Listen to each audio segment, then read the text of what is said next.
G'day and welcome back to the channel.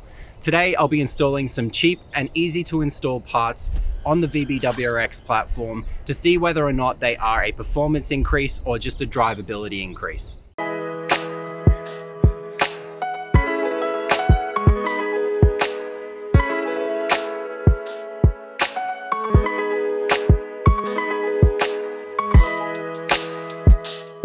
There are a lot of performance parts out there at the moment for the VB WRX platform, and it's growing day by day.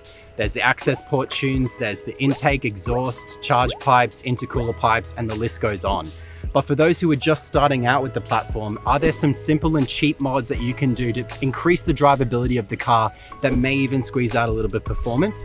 Today I'm going to myth bust whether or not they're actually performance mods or whether they're more on the drivability side, whether they're worth it or maybe they just might not be worth it. We'll see. So I'm out here in Toowoomba at a friend's garage. It's not the longest driveway in the world, but it'll be enough to be able to test from like a 30 to maybe an 80 roll. We'll see how far we can really go before it becomes unsafe. And then what I'll do is I'll install the parts on the car, retest the car with each part installed, just to see whether or not there's any power gains at all, or if we actually do have some sort of significant gain. So let's stop talking. I'll show you what the parts are and we'll jump into installing them. The first mod is the EVC throttle controller. A throttle controller plugs into a drive-by-wire vehicle that increases or decreases the sensitivity of the throttle pedal depending on the setting. This isn't necessarily a power adder, but the benefit to this controller is that it can decrease some of the lag time between when you put your foot down and try to build boost.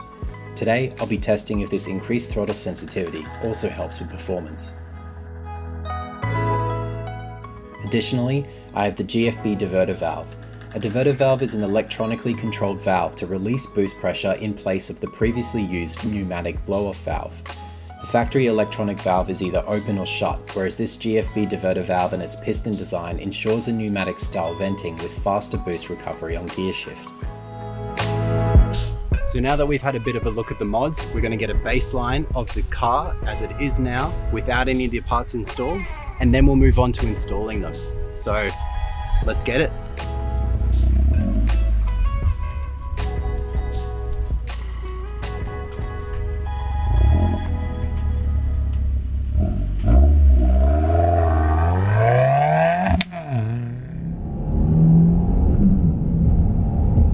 I'm going to make the test 0 to 85 because it was getting close to the end of the driveway at 100, so we started with a 7.7 seconds.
Okay, so we've got our diverter valves right here. So you've got your stock one over this side and your GFB one over this side. So what we're going to do now is I'm going to put a bit of oil on this piston here.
So now we got our GFB diverter valves installed and it's all ready to go. So now I'm going to jump in and do the easier mod, which is just the throttle controller. So we'll go into the car for that one and let's do it.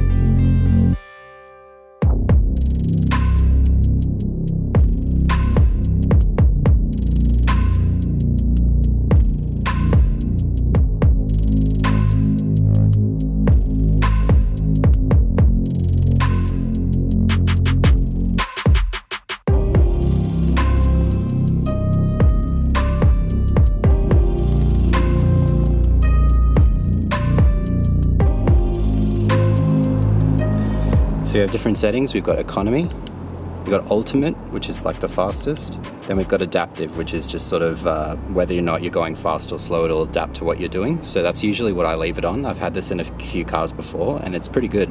So I'm going to leave it on adaptive for the moment and then we'll go and see how they work.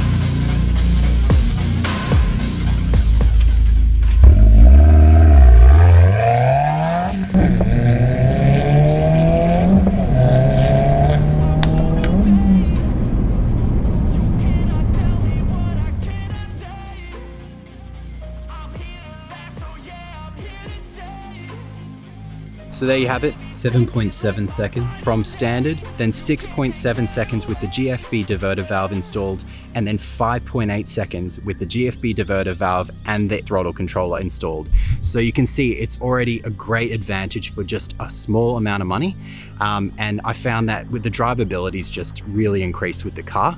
You can have it in economy mode and it will putt around slowly and it will really save fuel for you. You can put it in ultimate if you really want to go hard, or you can just have it in the AC setting and it will drive to how you want. You can also turn it off if you want, and it's super easy to install and take off. The GFB diverter valve, it was really easy to install really. As long as you've got some basic tools and know-how, you know, I found it quite good.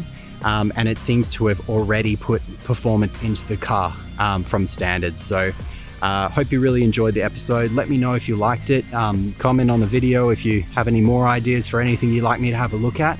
And yeah, I'll see you next time. Thanks.